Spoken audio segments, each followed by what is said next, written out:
उत्तर प्रदेश का एक जिला है कानपुर देहात और इसकी गोद में बसा है एक छोटा सा गांव मुन्नापुरवा। यहीं से शुरू हुई एक ऐसी कहानी जो आज लाखों दिलों को प्रेरित कर रही है। साल 2013 यहीं रखी गई थी global village education and rural development foundation की नींव। एक सपना, एक संकल्प कि हर बच्चा, चाहे वह किसी भी गांव में पैदा हो, उसे गुणवत्तापूर्ण शिक्षा का अधिकार मिले। क्योंकि हम मानते हैं शिक्षा ही हर समस्या का समाधान है, शिक्षा ही गरीबी मिटाएगी, शिक्षा ही शांति लाएगी और शिक्षा ही सच्ची मुक्ति देगी। आज यह फाउंडेशन एक ऐसे स्कूल का संचालन करता है जहां आसपास के 30 गांवों से करीब 600 बच्चे पढ़ने आते हैं। लेकिन हमारा सपना यही नहीं रुका। हमने शुरू किया एक नया प्रयास, प्रतिभा खोज परीक्षा, ताकि और अधिक बच्चों को प्रेरित कर सके, उनके सपनों को पंख दे सके। इस परीक्षा के 3 बड़े मकसद हैं। पहला, ग्रामीण बच्चों को प्रतियोगिता का अनुभव देना ताकि वे बड़े सपने देखें और उन्हें पूरा करने की हिम्मत जुटाएं।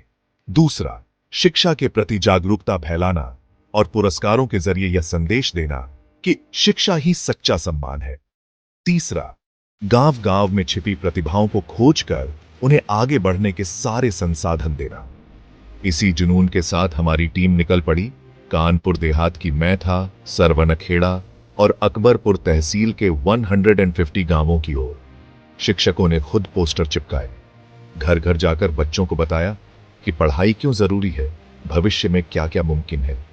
चिलचिलाती धूप में 20 दिनों में 150 गांव और 1.5 लाख लोगों तक हमारी बात पहुंची और नतीजा 2800 बच्चों ने प्रतिभा खोज परीक्षा के लिए रजिस्टर किया। परीक्षा का दिन आया। संसाधनों की कमी के कारण हम बस की व्यवस्था नहीं कर सके। फिर भी 1400 बच्चों ने हिम्मत नहीं हारी और परीक्षा दी। 200 अभिभावक भी स्कूल पहुंचे। कुछ ने कहा ग्लोबल विलेज स्कूल के बारे में जो सुना था उससे कहीं बेहतर पाया। यह सुनकर हमें यकीन हुआ हम सही रास्ते पर हैं। हमने अभिभावकों को आईपीएस सुनील कुमार गौतम सर की किताब हर बच्चा बन सकता है जीनियस भेंट की। बच्चे स्कूल की लैब, लाइब्रेरी और कंप्यूटर देखकर हैरान थे। दीवारों पर प्रेरणादायक कहानियां, सीखने की आजादी और सपनों को हकीकत बनाने का जज्बा, यह सब देखकर उनकी आंखों में चमक थी। 3 घंटे तक छोटे बड़े सभी बच्चों ने पूरी तन्मयता से परीक्षा दी और खुशी खुशी घर लौटे। लेकिन एक दर्द रह गया। कुछ बच्चे जो चाहकर भी परीक्षा नहीं दे पाए क्योंकि उनके पास आने का साधन नहीं था। 1 हफ्ते बाद आया वह पल जिसका सबको इंतजार था, परिणाम और पुरस्कार वितरण का दिन। 200 से अधिक अभिभावक अपने होनहार बच्चों के साथ पहुंचे। हमने परीक्षा को पूरी निष्पक्षता और ईमानदारी से आयोजित किया। अलग अलग स्कूलों के बच्चे सफल हुए। यह इस बात का सबूत है कि प्रतिभा को उसका हक मिला। हमारा संकल्प है कि यह परीक्षा हर साल होगी ताकि बच्चे अपने ज्ञान और आत्मविश्वास को परख सकें और स्कूल अपनी गुणवत्ता को और बेहतर कर सके। और अब एक गर्व की बात, इस प्रतिभा खोज परीक्षा के पुरस्कार आईआईटी रुड़की के पूर्व छात्रों के सहयोग से दिए गए हैं।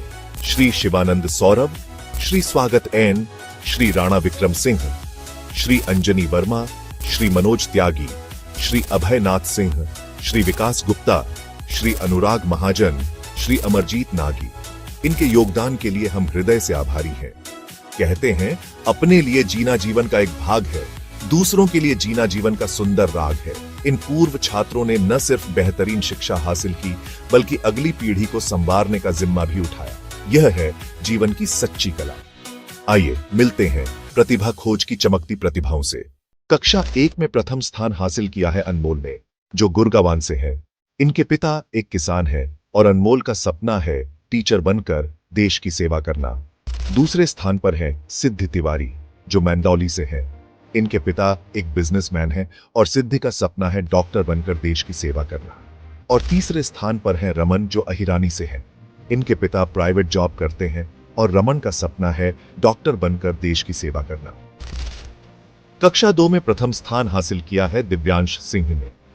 इनके पिता प्राइवेट जॉब करते हैं और दिव्यांश का सपना है इंजीनियर बनकर देश की सेवा करना। दूसरे स्थान पर हैं शौर्य यादव, जो संतोषपुरवा से है। इनके पिता एक किसान हैं और शौर्य का सपना है डॉक्टर बनकर देश की सेवा करना। और तीसरे स्थान पर है मोहम्मद अखजर, जो भूजपुरा से है। अखजर का सपना है आईएएस बनकर देश की सेवा करना। कक्षा 3 में प्रथम स्थान हासिल किया है आरुषि सिंह ने, जो अलियापुर से हैं। इनके पिता एक किसान हैं और आरुषि का सपना है पॉलिटिशियन बनकर देश की सेवा करना। दूसरे स्थान पर हैं आराध्या कमल, जो बेहटा से हैं। इनके पिता एक किसान हैं और आराध्या का सपना है पॉलिटिशियन बनकर देश की सेवा करना। और तीसरे स्थान पर हैं रवि कुमार, जो करबक से हैं। इनके पिता लेबर हैं और रवि का सपना है डॉक्टर बनकर देश की सेवा करना। कक्षा 4 में प्रथम स्थान हासिल किया है प्रतीक यादव ने, जो लच्छूपुरवा से हैं। इनके पिता गवर्नमेंट सर्विस में हैं और प्रतीक का सपना है इंजीनियर बनकर देश की सेवा करना। दूसरे स्थान पर हैं प्रांशु, जो बेहटा से हैं। इनके पिता प्राइवेट जॉब करते हैं और प्रांशु का सपना है आईएएस बनकर देश की सेवा करना। और तीसरे स्थान पर हैं ऋषभ, जो अहिरानी से हैं। इनके पिता प्राइवेट जॉब करते हैं और ऋषभ का सपना है डॉक्टर बनकर देश की सेवा करना। कक्षा 5 में प्रथम स्थान हासिल किया है केशव शुक्ला ने, जो रायपालपुर से हैं। इनके पिता एक किसान हैं और केशव का सपना है इंजीनियर बनकर देश की सेवा करना। दूसरे स्थान पर हैं हेमंत, जो चंपतपुर से हैं। इनके पिता एक किसान हैं और हेमंत का सपना है आईएएस बनकर देश की सेवा करना। और तीसरे स्थान पर हैं ऋषभ यादव, जो दलपतपुर से हैं। इनके पिता डॉक्टर हैं और ऋषभ का सपना है आईपीएस बनकर देश की सेवा करना। कक्षा 6 में प्रथम स्थान हासिल किया है कृष्णपाल ने, जो पंचगावा से हैं। इनके पिता प्राइवेट जॉब करते हैं और कृष्ण का सपना है आईएएस, पीसीएस बनकर देश की सेवा करना। दूसरे स्थान पर हैं अरशद, जो भुजपुरा से हैं।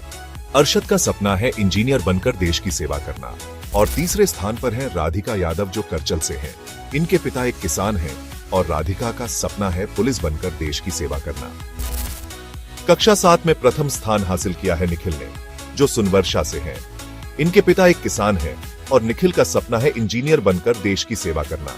दूसरे स्थान पर हैं वैशेषिका, जो कैरानी से हैं। इनके पिता एक टीचर हैं और वैशेषिका का सपना है एमबीए बनकर देश की सेवा करना। और तीसरे स्थान पर हैं साक्षम, जो मैथा स्टेशन से हैं। इनके पिता बिजनेसमैन हैं और साक्षम का सपना है बिजनेसमैन बनकर देश की सेवा करना।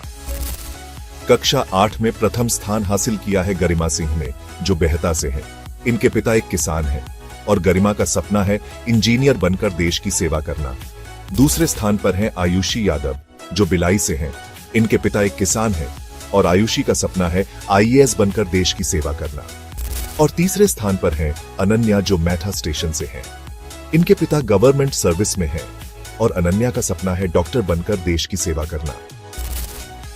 कक्षा 9 में प्रथम स्थान हासिल किया है दिव्यांश यादव ने, जो कैरानी से हैं। इनके पिता एक किसान हैं और दिव्यांश का सपना है इंजीनियर बनकर देश की सेवा करना।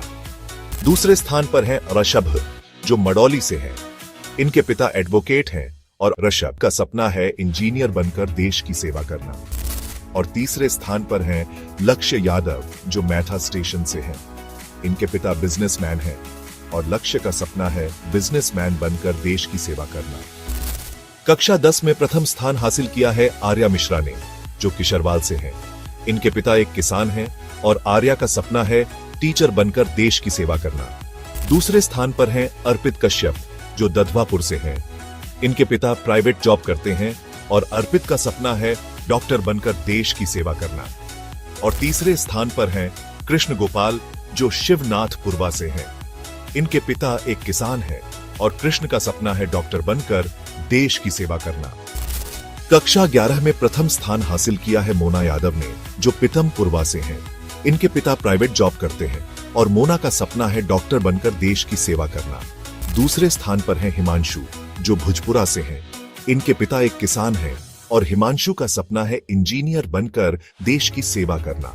और तीसरे स्थान पर हैं अंकुर कुशवाहा, जो मैथा स्टेशन से हैं।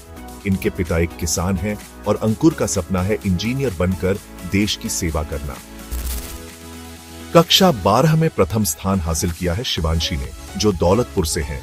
इनके पिता एक किसान हैं और शिवांशी का सपना है आईएएस, पीसीएस बनकर देश की सेवा करना।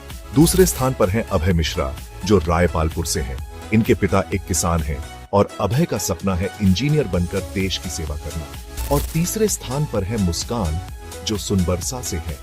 इनके पिता एक किसान हैं और मुस्कान का सपना है प्लेयर बनकर देश की सेवा करना। ये बच्चे सिर्फ विजेता नहीं, ये हैं भविष्य के सितारे। हर बच्चे की कहानी हमें याद दिलाती है, सपने छोटे बड़े नहीं होते, सपने वो होते हैं जिन्हें मेहनत और शिक्षा से हकीकत में बदला जा सकता है। ग्लोबल विलेज का सफर यही नहीं रुकता।